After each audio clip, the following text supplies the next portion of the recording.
Hello friends, welcome back to JavaScript tutorial. So we are discussing about the loop concept. So last day we discussed about the for in loop. In this video we are going to discuss about the for of loops.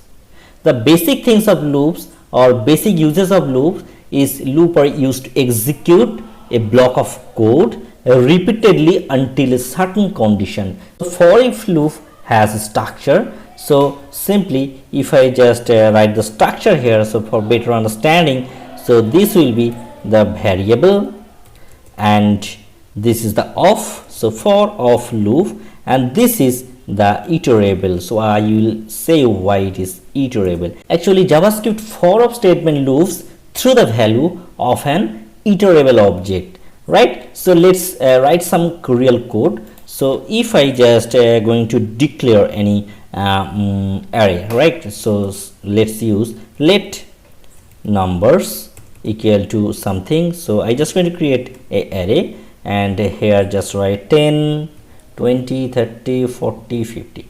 Okay, so enough, 5 elements, and here this is the numbers. So I will going to iterate with these and I am taking this in a I. And if I just going to print these things, I want to print all the numbers. So simply write console dot log, sorry, not comma, it will be log, and let's print the I and refresh. You will get all the things, right? So for every iteration the value of next property is assigned to the variable.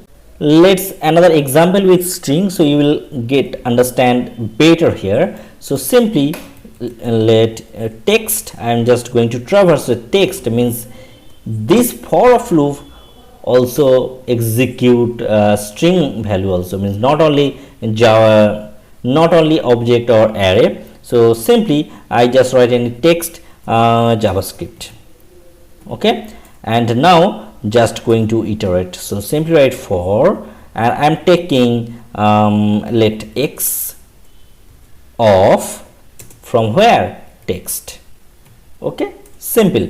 Now if I just console dot log and trying to print x, so it will execute all the things part by part. Okay, so simply refresh, you can understand we are getting JavaScript in this way.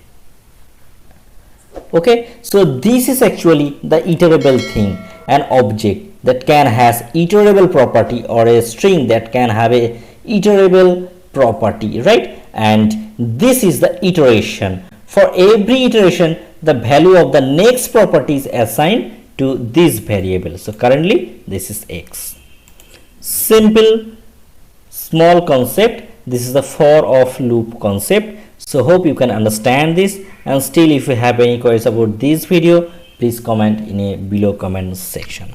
So next day we are going to discuss about another major loop concept, that is the while loop concept.